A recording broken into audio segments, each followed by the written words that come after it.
Hello friends, welcome to day trader Telugu and good evening. Sensex 49 points down అయ్యి 55,769 దగ్గర close అయితే Nifty 44 points down అయ్యి 16,584 దగ్గర క్లోజ్ అయింది. వెరస్ బ్యాంక్ నిఫ్టీ 338 పాయింట్స్ డౌన్ అయ్యి 35,275 దగ్గర క్లోజ్ అయింది. ఇవాల్టి మార్కెట్స్ ఓపెనింగ్ టైంలో ఒక strong bullish activity means opening ఒక స్ట్రాంగ్ గ్యాప్ అప్ అండ్ వచ్చిన గ్యాప్ అప్ ఎక్కువ టైం సస్టైన్ అవ్వలేదు. ఓపెనింగ్ టైం నుంచే Nifty, bank Nifty and even most of the stocks ఏవైతే గ్యాప్ అప్ అయ్యాయో గ్యాప్ అప్ అయిన పాయింట్ నుంచి కూడా కంటిన్యూస్గా స్లైడ్ అవుతూ ఎప్పట్లానే ఇవాళ మీరు 2 అరౌండ్ గమనించారంటే అప్పటి వరకు ఉన్న సెల్లింగ్కి అప్పటి నుంచి వచ్చిన సెల్లింగ్కి మీకు బిగ్ డిఫరెన్స్ కనిపిస్తుంది. నిఫ్టీ అనే కాదు, ఈవెన్ బ్యాంక్ నిఫ్టీలో కూడా సిమిలర్ సెల్ ఆఫ్ మనకి ఆఫ్టర్ 2 తర్వాత కనిపిస్తుంది. సో దీంతో అగైన్ ఎఫ్ఐఎస్ యొక్క సెల్లింగ్ ఇంపాక్ట్ మార్కెట్స్ మీద క్లియర్గా కనిపిస్తుంది అనుకోవాలి. అసలు ఇంతకీ మార్కెట్స్ నిన్న క్లోజ్ అయిన తర్వాత గ్యాప్ అప్ ఎందుకు అలా, ఎందుకు ఏదైనా పాజిటివ్ పాయింట్ ఉందా అంటే అలా మేము వెతుకుతున్నప్పుడు మాకు కనిపించిన points first time in 2 years, last 2 yearsలో ఎప్పుడు కూడా ఇది మనకు కనిపించలేదు. ఓపీఈసీ మీన్స్ ఈ క్రూడ్ ఆయిల్ని ప్రొడ్యూస్ చేసే కంట్రీస్ అన్ని కూడా ఒక నెట్వర్క్లో ఏర్పడిందే ఈ ఓపీఈసీ అండ్ ఈవెన్ వాళ్ళ అలయన్స్ వీళ్ళందరూ కూడా కలిసి జూలై అలాగే ఆగస్ట్ నెలకు కాను క్రూడ్ ఆయిల్ ప్రొడక్షన్ని పెంచాలనుకుంటున్నారని. Present 432 barrels per day production జరుగుతుంది ఈ నెట్వర్క్ నుంచి. కానీ అది బూస్ట్ చేయాలని జూలై అండ్ ఆగస్ట్కి బూస్ట్ చేస్తూ 430 నుంచి 650 అరౌండ్ వరకు కూడా 650 barrels per day ప్రొడక్షన్ వరకు కూడా ఇంప్రూవ్ చేయాలంటుండేసరికి క్రూడ్ ఆయిల్ ప్రొడక్షన్ని పెంచబోతున్నారని వస్తున్న అప్డేట్స్. ఓకే, క్రూడ్ ఆయిల్ కూడా కూల్ అవుతుంది. ఇప్పటివరకు ఏ అన్సర్టనిటీ అయితే క్రూడ్ ఆయిల్ కారణంగా ఇంపాక్ట్ క్రియేట్ చేసిందో మార్కెట్స్ పై అది న్యూట్రల్ అవుతుందని మార్కెట్ ఎక్స్పెక్ట్ చేస్తూ గ్లోబల్ ఈక్విటీ మార్కెట్స్లో ర్యాలీ కనిపించుండొచ్చు. ఇది కాక కనిపిస్తున్నదైతే యుఎస్ ఫెడరల్ రిజర్వ్కి సంబంధించిన వైస్ చైర్మన్ కాదు, నేను సిఎన్బిసి వాళ్ళకి ఇంటర్వ్యూ ఇచ్చారు అండ్ ఆ ఇంటర్వ్యూలో మార్కెట్ని సర్ప్రైజ్ చేసే నెగిటివ్ థింగ్స్ ఏం మాట్లాడలేదు. కొన్నిసార్లు నెగిటివ్ లేకపోవడం కూడా పాజిటివ్. సో ఈ 2 థింగ్సే మేజర్గా గ్లోబల్గా కనిపిస్తున్న ఇంపార్టెంట్ అప్డేట్. అండ్ ఇవాళ మోస్ట్ ఇంపార్టెంట్ డేటా అయితే రాబోతుంది, యుఎస్ జాబ్స్ డేటా. దీన్ని మల్టీ యాంగిల్స్లో మనం గమనించాల్సి ఉంటుంది. అనుకుందాం బేస్ కేసులో జాబ్ క్రియేషన్ ఎక్కువగా జరిగింది, ఎక్కువ మంది జాబ్స్ని సంపాదిస్తున్నారంటే అది మనం పాజిటివ్గానే కదా చూస్తాం. ఎక్కువ మందికి జాబ్స్ వస్తున్నాయి, ఈవెన్ శాలరీ కూడా పెరుగుతుందంటే మనం అది పాజిటివ్గానే చూస్తాం. కానీ మార్కెట్ ఎలా చూస్తుందంటే సెంట్రల్ బ్యాంక్స్ ఎలా అయినా ఇన్ఫ్లేషన్ని కంట్రోల్ చేయాలి, వడ్డీ రేట్లను పెంచాలనే ఆలోచనలో ఉన్నాయి. కాబట్టి మనం ఈవెన్ ఎక్కువ వడ్డీ రేట్లను పెంచినా ఎకానమీపై ఇంపాక్ట్ ఉండదనే కాన్ఫిడెన్స్ సెంట్రల్ బ్యాంక్స్కి వచ్చిందంటే వాళ్ళు ఇంకా యాక్టివ్గా వడ్డీ రేట్లను పెంచుతారు. కాబట్టి ఇలాంటి టైమ్స్లో సెంట్రల్ బ్యాంక్స్ వడ్డీ రేట్లను పెంచాలనే ఆలోచన ఉన్న టైమ్స్లో జాబ్స్ డేటా స్ట్రాంగ్గా అనుకున్న దానికంటే బెటర్గా ఉంటున్నా, ఆన్ హవర్లీ బేసిస్ ఆ శాలరీలో కూడా హైక్ కనిపిస్తున్నా ఎకానమీ బెటర్గా ఉంటుందనే ఇండికేషన్ సెంట్రల్ బ్యాంక్స్కి వెళ్తుంది. సో దాని వడ్డీ రేట్లు కూడా వాళ్ళు పెంచుతారని మార్కెట్ ఎక్స్పెక్ట్ చేస్తూ అలా బెటర్గా ఎక్స్పెక్టెడ్ కంటే బెటర్గా డేటా ఉంటున్నప్పుడు కూడా మార్కెట్స్ కరెక్ట్ అవుతాయి. కాబట్టి రీసెంట్ టైమ్స్లో manufacturing data, US manufacturing data పాజిటివ్గా వచ్చినప్పుడే మన మార్కెట్స్లో ఫాల్ కనిపించింది. బికాస్ మ్యానుఫ్యాక్చరింగ్ పాజిటివ్గా ఉందంటే ఎకానమీ బాగుంది. సో దీన్ని బట్టి యూఎస్ ఫెడ్ వాళ్ళు వడ్డీ రేట్లు పెంచుతారేమని మార్కెట్ భయపడుతూ ఫాల్ కూడా కనిపించింది. మేబీ అలానే మార్కెట్ ముందుగానే దీన్ని గెస్ చేస్తూ ఇవాళ ఓపెనింగ్ నుంచి కరెక్ట్ అయ్యిండొచ్చు. బట్ ఎనీవే జాబ్స్ డేటా వచ్చాక మనకి US markets even SGX Nifty ఎలా రియాక్ట్ అవుతుందనే దాన్ని బట్టి ఫర్దర్ మార్కెట్ ఒక డైరెక్షన్ మనకు అర్థమవుతుంది. ఓవరాల్ ప్రైస్ యాక్టివిటీ నిన్నటి వీడియోలో కూడా మనం అనుకుంది 16,700 to 16,800 100 పాయింట్ జోన్లో మార్కెట్ స్టెబిలైజ్ అయితే అనదర్ 400 పాయింట్స్ మనకు అప్ సైడ్ ఓపెన్ అవుతుంది, ఛానల్ ఓపెన్ అవుతుంది అనుకున్నాం. కానీ ఇవాళ మార్కెట్ రిజెక్ట్ అయిన లెవెల్ 16,790 అరౌండ్. సో 800 లెవెల్ అబౌవ్కి అయితే మార్కెట్ ఇవాళ వెళ్ళలేదు. అండ్ ఇన్ఫ్యాక్ట్ ఈ జోన్ అంతటినీ కూడా గ్యాప్ అప్పే ఫిల్ చేసేసింది. గ్యాప్ అప్ నుంచి కొంచెమే పెరిగింది మార్కెట్, అక్కడి నుంచి కూడా స్లైడ్ అవుతూ ఆ లెవెల్స్లో సస్టైన్ ఒక 16,580 దగ్గర క్లోజ్ అవుతుండడం ఇవాళ జోన్ దగ్గర బేరిష్ యాక్టివిటీ ఉందన్న ఇండికేషన్ అయితే మనకిస్తుంది. ఓవరాల్ ఇక్కడ నుంచి అప్ సైడ్కి వెళ్తున్న 16,700 to 16,800 ఆ 100 పాయింట్స్ జోన్లో ప్రైస్ ఎలా రియాక్ట్ అవుతుంది, లైక్ ఒక స్ట్రాంగ్ క్యాండిల్స్లో 100 పాయింట్స్ అబోవ్ వచ్చి కూడా సస్టైన్ అవుతుంటే పొజిషనల్లీ మనం ఫర్దర్ బులిష్గా 17,000 17,200ని గమనించవచ్చు. లేదు ఇక్కడి నుంచి డౌన్ సైడ్కి వస్తుంటే ఆన్ పొజిషనల్ బేసిస్ 16,450ని ఇంపార్టెంట్ సపోర్ట్గా అయితే మనం గమనించవచ్చు. రీసెంట్ టైమ్స్లో మాట్లాడుకుంటూ వస్తున్నాం upcoming events. Next week important update ఉండబోతుంది మనకి ఆర్బీఐ వాళ్ళ దగ్గర నుంచి. Monetary policy committee meeting June 8th మనకు ఉండబోతుంది అప్డేట్. అండ్ స్టార్టింగ్లో మాట్లాడుకున్నట్టు ఇవాళ ఎండ్లో రాబోతున్న యూఎస్ జాబ్స్ డేటా కూడా మార్కెట్ని ఇన్ఫ్లుయెన్స్ చేయబోతుంది. ఫ్రెండ్స్, ఈ వీడియో రిలేటెడ్గా మేము పెడుతున్న ఎఫర్ట్స్ మీకు వాల్యుబుల్గా అనిపిస్తూ ఉంటే వీడియోని తప్పకుండా లైక్ చేయండి. ఫస్ట్ దీపక్ నైట్రైట్ గురించి మాట్లాడుకోవాలి. నేను ఈవినింగ్ దీపక్ నైట్రైట్ ఒక వడోదర ప్లాంట్, గుజరాత్ ప్లాంట్లో బ్లాస్ట్లు జరిగాయని, ఆ పర్టికులర్ మ్యానుఫ్యాక్చరింగ్ ప్లాంట్లో జరిగిన బ్లాస్ట్ రిలేటెడ్గా మల్టిపుల్ వీడియోస్ మనకి సోషల్ మీడియా ప్లాట్ఫామ్స్లో సర్క్యులేట్ అయితే అయ్యాయి.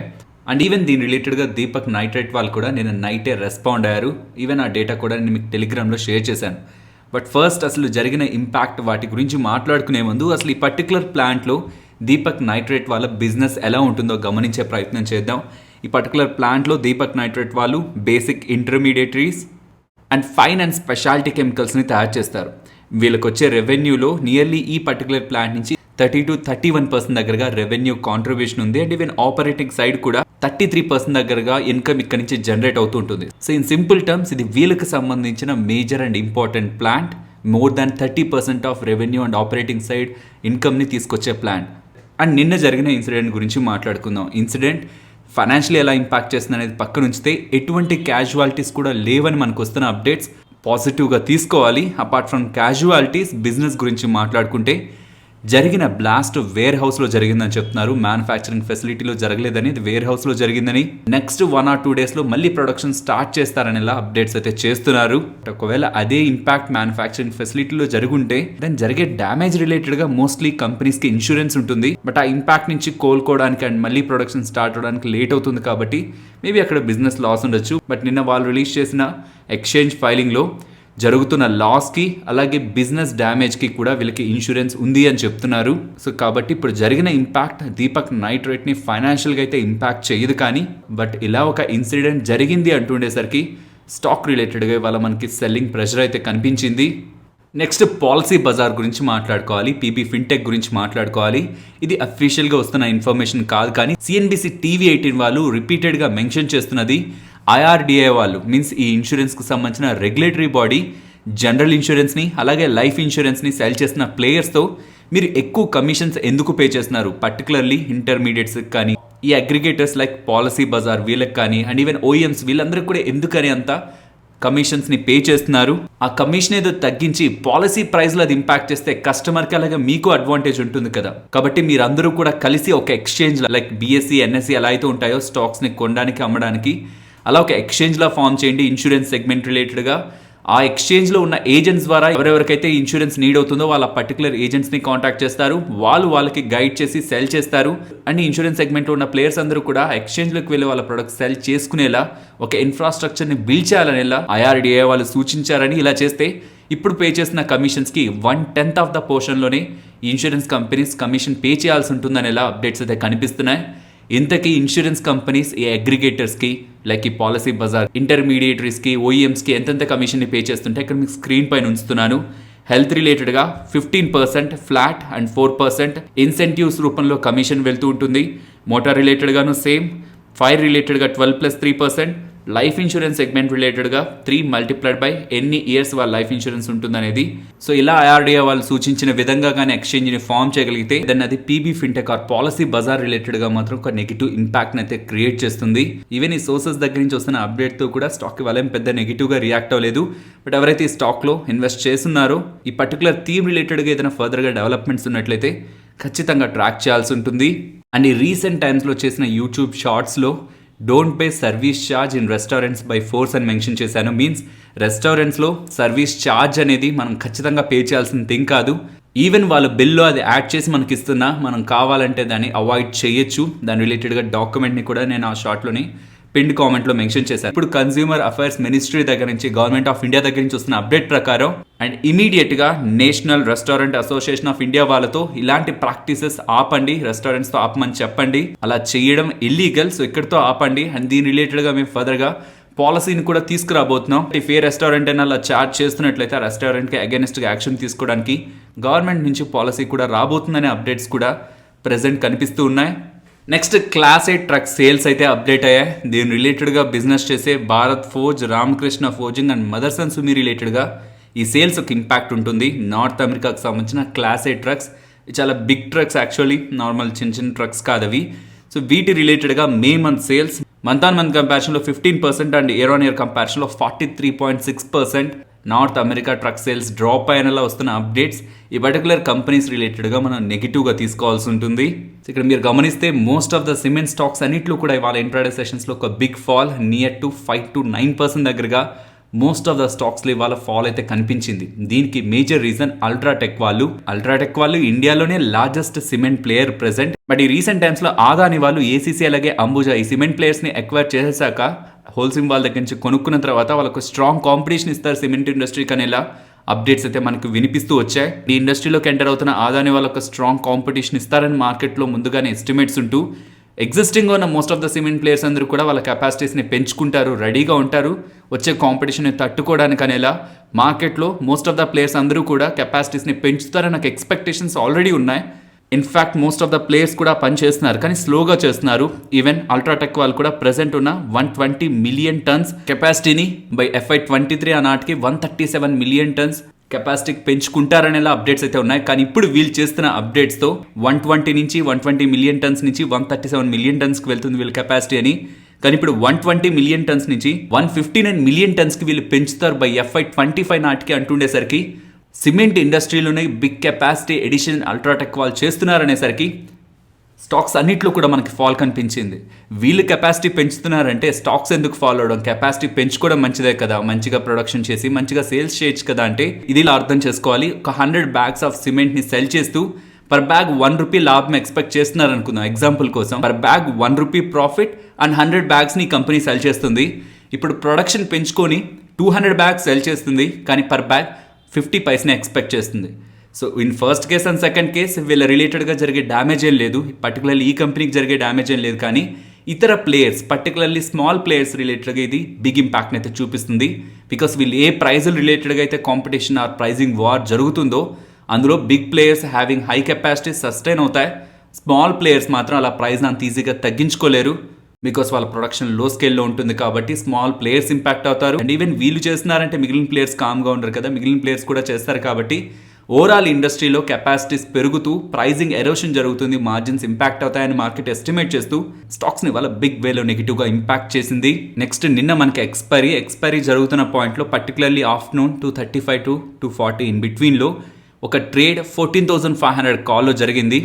యాక్చువల్లీ 14,500 అనే deep in the money near to 2,000 points దగ్గరగా ఇన్ ద మనీలో ఉండే కాల్.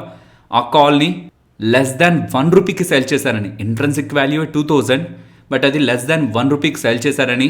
దీని కారణంగా నియర్ టు 250 crore దగ్గరగా కొంతమంది కోల్పోవాల్సి వచ్చిందనేది ఒక బ్రోకర్ రిలేటెడ్గా బిగ్ ఇంపాక్ట్ అయిందనేలా మోస్ట్ ఆఫ్ ద ఫైనాన్షియల్ ప్లాట్ఫామ్స్లో మనకి డేటా అయితే కనిపించింది.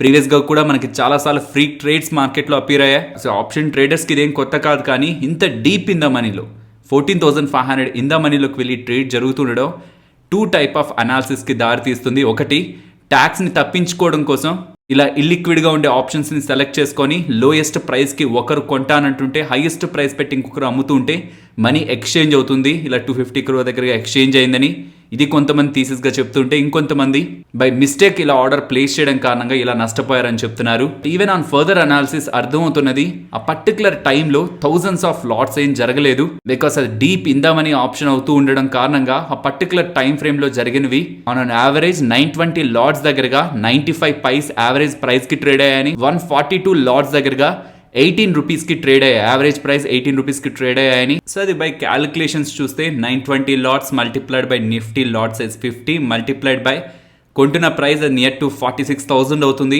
అండ్ ఒకవేళ సెల్ చేసింది 2,000 రూపీస్ కనుకున్న 9.2 crore దగ్గరగా 46,000 ఇన్వెస్ట్మెంట్ అలా కొంటున్న వాళ్ళకి వస్తున్నట్టు. సో ఓవరాల్గా ఇక్కడ నష్టపోయింది ఇన్ ద వర్స్ట్ కేస్ కూడా 9.2 crore దగ్గరగా మాత్రమే ఉంటుంది.